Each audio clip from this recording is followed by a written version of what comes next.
শ্রী হনুমতে নমঃ। জয় শ্রীরাম, জয় বজরংবলী। আজ 2রা এপ্রিল। আজ হনুমান জয়ন্তী। বাড়িতে যদি চিত্রপট থাকে তাহলে কি করে তোমরা অল্প সময়ে হনুমানজির পুজো করবে, আজকে সেই ভিডিও তোমাদের সাথে শেয়ার করব।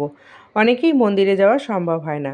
বাড়িতে চিত্রপট বা মূর্তি যদি থাকে, হনুমানজির পুজো খুব সহজেই ঘরোয়াভাবে তোমরা বাড়িতে করতে পারবে।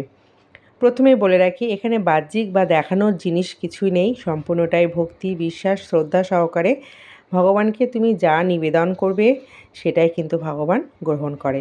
তাই অবশ্যই পুজোটা কিন্তু নিজের ভক্তি এবং সামর্থ্যের উপর নির্ভর করে। তাহলে চলো এবার আমি তোমাদেরকে পুজোর দিকে নিয়ে যাই। প্রথমে বলে রাখি, পুজোর কেনাকাটা এখানে খুব অল্প সামগ্রী দিয়ে আমি করেছি। যেটুকু দরকার ততটুকুই আমি নিয়েছি।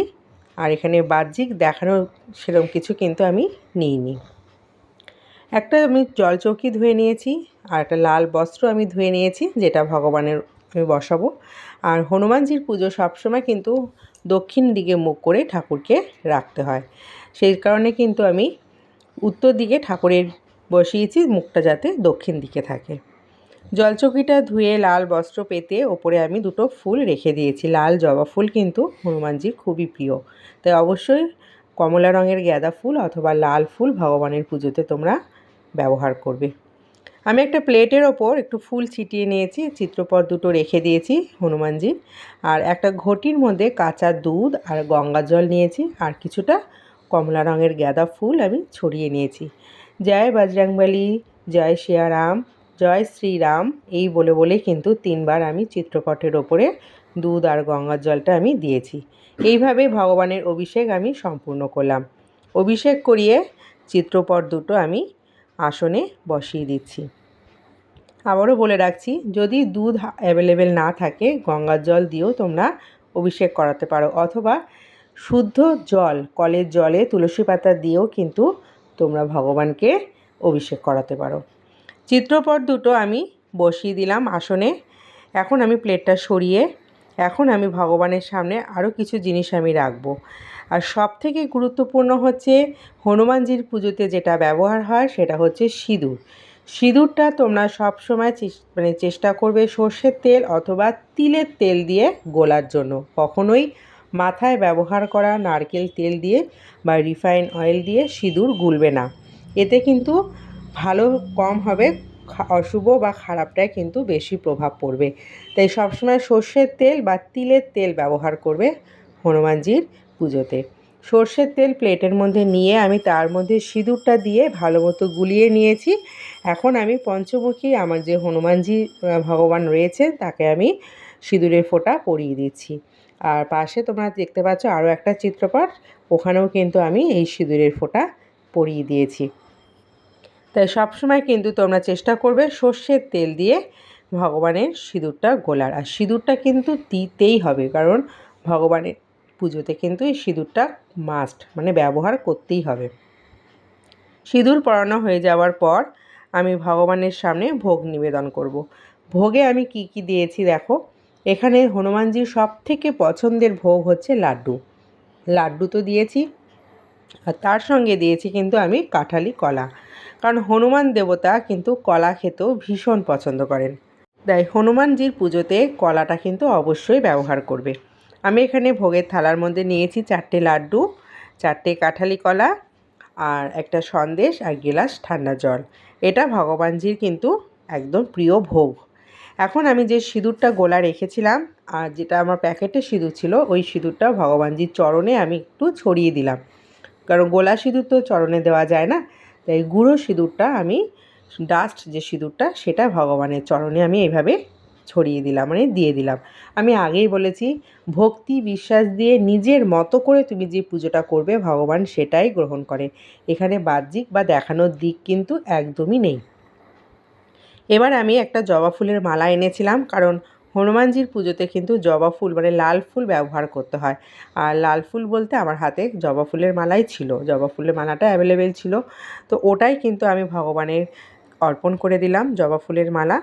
আর কিছুটা ফুল আমি শুকনো রেখে দিয়েছিলাম, সেই ফুলটাও আমি কিভাবে দিচ্ছি ভগবানকে সেটাও আমি তোমাদের সাথে শেয়ার করব। আরও একটা কথা বন্ধুরা, তোমরা যদি ভিডিওটা তোমাদের একটু হলেও উপকার লাগে, অবশ্যই লাইক কমেন্ট করো, আর আমার রাধারানী ছোট্ট পেজটিকে তোমরা ফলো করতে একদম ভুলবে না। আর অবশ্যই আমার পাশে থেকো, আরও নিত্য নতুন এরকম ছোট ছোট ভিডিও তোমাদের সাথে আমি যাতে শেয়ার করতে পারি। এখন আমি যে ধ্বজাটা কিনে এনেছিলাম, যে ধ্বজাটা লাগানো হয় হনুমান জয়ন্তীর দিনে, অনেকেই লাগায়, তোমরা দেখেছো। সেই ধ্বজাটাকে আমি একটু গঙ্গা জল দিয়ে ভগবানের চরণের সামনে আমি রেখে দিলাম।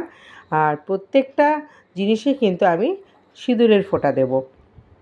এখন আমার কাছে রয়েছে এগুলো হনুমান চালিসা, যে বইটা থাকে, যেটা আজকের দিনে অবশ্যই পাঠ করতে হয়, সেটাও কিন্তু আমি ভগবানের কাছে রেখে দিয়েছি।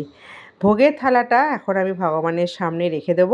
আর ভোগের থালার মধ্যে কিন্তু আমি কিছুটা পরিমাণে তুলসী পত্র নিয়েছি, কারণ তুলসী পত্র কিন্তু দিতেই হবে, কারণ হনুমানজি হচ্ছে শ্রী রামচন্দ্রের সবথেকে কাছের ভক্ত। আর হনুমানজিকে পুজো করা মানে শ্রী রামচন্দ্রকে পুজো করা। আর শ্রী রামচন্দ্র হচ্ছেন স্বয়ং নারায়ণ। আর নারায়ণ পুজোতে মানে শ্রী রামচন্দ্রের পুজোতে তুলসী পত্র কিন্তু অবশ্যই দিতে হয়। তাই হনুমানজির যে কোনো পুজোতে তোমরা কিন্তু তুলসী পত্র ব্যবহার করবে। বিনা তুলসী পত্রে ভগবান কিন্তু ভোগ গ্রহণ করেন না। তাই আমার কাছে তুলসী পত্র ছিল, আমি সমস্ত ভোগের আইটেমের ওপর তুলসী পত্র দিয়েছি। আর ভগবানের চরণেও কিন্তু আমি তুলসী পত্র অর্পণ করে দিয়েছি। তোমরা তোমাদের সুবিধে মতো তুলসীপত্র ভগবানকে এইভাবে অর্পণ করে নেবে। আর ভোগের থালাটাও মধ্যে যে ফুলগুলো আমি রেখেছিলাম, এখানে আমি নিজের কিছুটা মনের কথা আর জয় বজরংবলী, জয় সিয়ারাম বা জয় শ্রীরাম বলে ফুলগুলো ভগবানের চরণে আমি দিয়ে দিয়েছি। এইভাবে 3বার আমি ভগবানের চরণে ফুল দিয়েছি। এমন কোনো কঠিন মন্ত্রের দরকার নেই, যেটুকু মন্ত্র তুমি নিজে জানো বা যেটা তোমার মনের কথা সেটা বলে তুমি ভগবানের পুজো করো, দেখবে ভগবান কিন্তু সেটাই গ্রহণ করেন। এখানে বাহ্যিক দেখানোর দিক কিচ্ছু নেই। কঠিন কোনো মন্ত্র যে তোমাকে মুখস্থ করতে হবে সেরকমও কোনো ব্যাপার নেই। তুমি যেটা পারবে সেটাই কিন্তু করতে পারো। সমস্ত আইটেমের ওপর আমি একটু করে সিঁদুরের ফোঁটা দিয়ে দিলাম, কারণ হনুমানজির সিঁদুর সবথেকে পছন্দের। তাই সিঁদুর কিন্তু প্রত্যেকটার মধ্যে আমি একটু একটু করে ছোঁয়া দিয়ে দিয়েছি। আর যে ফুলটা রেখেছিলাম একটু ফুলটা দিয়ে ডেকোরেট করে দিয়েছি। এটা তোমাদের ব্যাপার, তোমরা এর থেকে বেশিও ডেকোরেশন করতে পারো। আমার কাছে অল্প সময় ছিল, অল্প সময়ের মধ্যে পুজো করতে হয়েছে, একদম ঘরোয়া মতন আমি করেছি, সেইভাবেই আমি ফুলটা ছড়িয়ে দিয়েছি।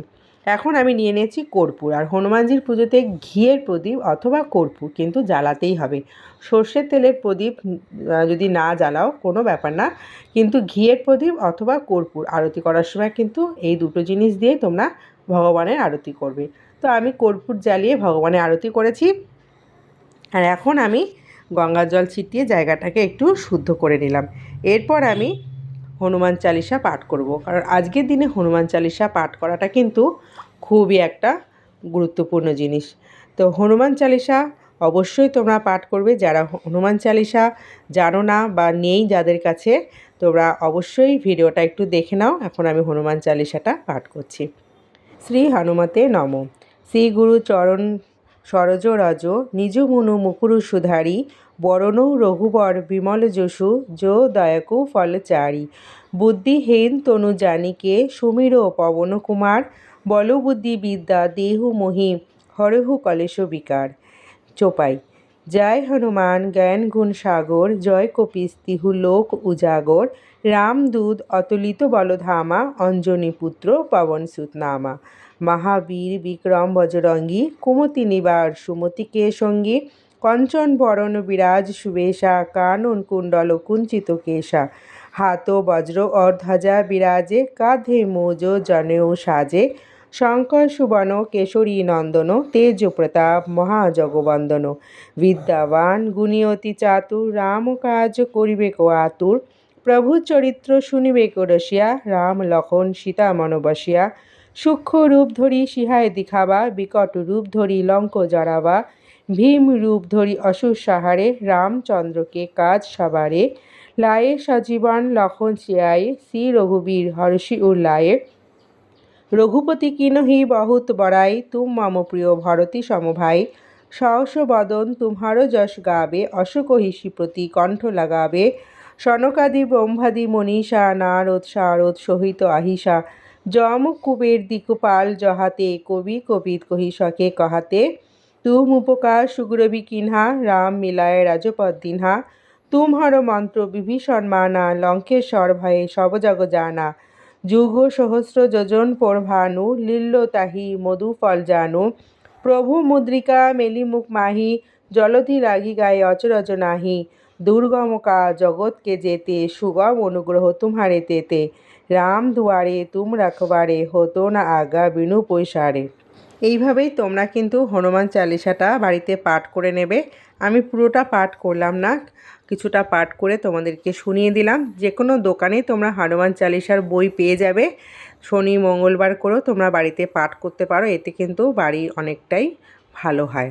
যাদের বাড়িতে নানান রকম অশান্তি লেগে থাকে, বিপদ আপদ লেগে থাকে, তোমরা শনি মঙ্গলবার করে হনুমান চালিসাটা এইভাবে পাঠ করতে পারো।